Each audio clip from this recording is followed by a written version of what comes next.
Anda dan saya berutang dosa kepada Tuhan yang kita tidak mampu bayar. Namun, Yesus telah melunasi utang kita. Nyatanya, Ia membayar lebih dari semua utang kita, supaya kita tidak akan pernah memiliki utang dalam hati nurani kita lagi. Biarkanlah saya menceritakan suatu ilustrasi kepada Anda, yang saya harapkan akan membuka mata Anda untuk memahami bahwa semua utang dosa Anda sudah dilunasi secara tuntas. Saya akan menggunakan dua dari gembala-gembala gereja saya dalam ilustrasi ini, Pendeta Henry dan Pendeta Lawrence. Katakanlah bahwa Anda meminjam uang sebesar 50.000 US dollar dari Lawrence dan berjanji untuk mengembalikannya dalam jangka waktu 1 bulan. Namun, saat jatuh tempo, Anda tidak dapat melunasi uang pinjaman Anda kepadanya. Sekarang, bahkan jika Lawrence tidak menagih kepada Anda, apakah yang akan terjadi pada hubungan Anda dengannya? Karena utang dalam hati nurani Anda ini, apakah Anda akan datang menjumpainya dan menepuk punggungnya sambil berkata, "Hei saudaraku, apa kabar?" Tidak mungkin. Jika Anda secara tidak sengaja berjumpa dengan Lawrence, Anda mungkin dengan malu-malu akan berkata seperti ini, "Oh, hei,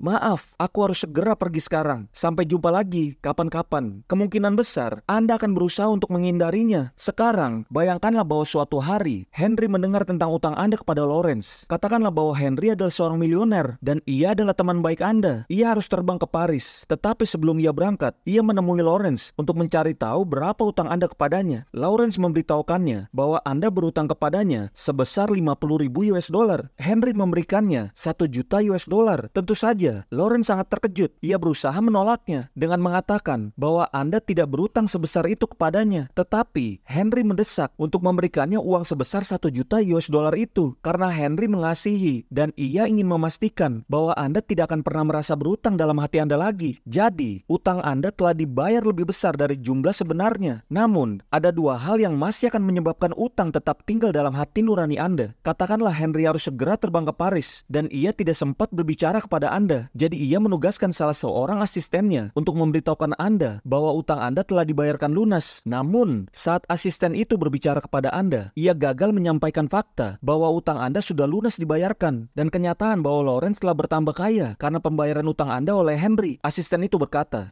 saya disuruh untuk memberitahukan Anda bahwa utang Anda sudah lunas dibayarkan, tetapi saya kurang pasti tentang rinciannya. Jadi mungkin sebaiknya Anda terus membayar kepada Lawrence semampu Anda." Apa yang terjadi dalam skenario ini? Si pembawa pesan telah gagal menyampaikan kabar baik itu dan Anda masih yakin bahwa utang Anda sudah dilunasi dan Anda bebas darinya. Ini memang menyedihkan. Namun, tahukah Anda bahwa inilah tepatnya apa yang sedang terjadi dalam tubuh Kristus? Orang percaya diberitahukan oleh para pengkhotbah bahwa Yesus memang berseru, "Sudah selesai," di kayu salib, tetapi mereka juga sedang diberitahukan bahwa mereka masih harus terus membayar utang-utang dosa mereka. Biarkanlah saya menanyakan Anda, begitu Anda telah melunasi pinjaman Anda pada bank yang Anda gunakan untuk membeli rumah Anda, apakah Anda masih harus membayar cicilan setiap bulan? Tentu saja tidak. Anda seharusnya menghentikan pengiriman cek-cek Anda ke bank karena utang Anda sudah lunas dibayar. Jika Anda terus mengirimkan cek-cek itu, Anda sedang membuang-buang waktu dan uang Anda. Marilah kita melihat pada kemungkinan skenario yang lain. Katakanlah bahwa Henry tidak dapat menghubungi Anda sebelum ia terbang ke Paris. Jadi ia memberitahukan salah seorang teman baik Anda untuk menyampaikan kabar baik bahwa utang Anda sudah lunas dibayarkan. Teman Anda itu begitu gembira karena Anda, sehingga walaupun tengah malam, ia mengemudikan mobil ke rumah Anda dan berkata, "Haleluya, aku membawa kabar baik untukmu. Utangmu sudah lunas dibayarkan." Nyatanya, bahkan dibayarkan berlebihan. Kamu berutang pada Lawrence 50.000 US dollar, tetapi Henry memberikan Lawrence 1 juta US dollar untuk utangmu itu. Si pembawa pesan telah menyampaikan kabar baik itu kepada Anda. Sekarang tergantung kepada Anda si pendengar mempercayai kabar baik itu. Anda dapat menanggapi dalam ketidakpercayaan dengan bertanya, "Kamu yakin aku telah memiliki utang itu cukup lama dan sekarang kamu memberitahukanku bahwa semua utangku telah lunas dibayarkan? Kamu jangan bercanda." Atau Anda dapat berseru, "Haleluya," dan bersukacita atas pemberian tanpa balas jasa dari Henry yang telah membayarkan lunas seluruh utang Anda. Biarkanlah saya mengajukan pertanyaan berikut ini. Jika Anda tidak mempercayai kabar baik itu, apakah utang Anda masih terbayar? Sekali lagi, jika Anda menolak untuk percaya bahwa utang Anda sudah lunas dibayarkan, apakah utang itu masih akan dibayar? Ya, ketidakpercayaan Anda tidak mengubah fakta bahwa utang Anda sudah lunas dibayar. Tetapi, ketidakpercayaan Anda berarti bahwa Anda masih memiliki utang dalam hati nurani Anda, dan ini akan memberikan pengaruh negatif kepada Anda, karena setiap kali Anda melihat Lawrence, Anda akan merasa malu dan ingin menghindarinya. Sebaliknya, jika Anda mempercayai kabar baik itu, Anda tidak akan mungkin menghindari Lawrence. Nyatanya, mengetahui bahwa ia telah menjadi milioner karena Henry telah berlebihan membayarkan utang Anda, mungkin bahkan cukup berani menghubunginya, memintanya untuk mentraktir Anda. Yesus telah sepenuhnya melunasi utang dosa Anda. Tahukah Anda apa yang sedang Anda lakukan setiap kali Anda mengizinkan utang itu untuk tinggal dalam hati nurani Anda? Setiap kali Anda menyadari dosa, Anda sedang menolak pembayaran Tuhan kita, Yesus Kristus. Anda sedang mengatakan bahwa itu tidak cukup. Anda sedang mengatakan bahwa salib tidak cukup. Dan tahukah Anda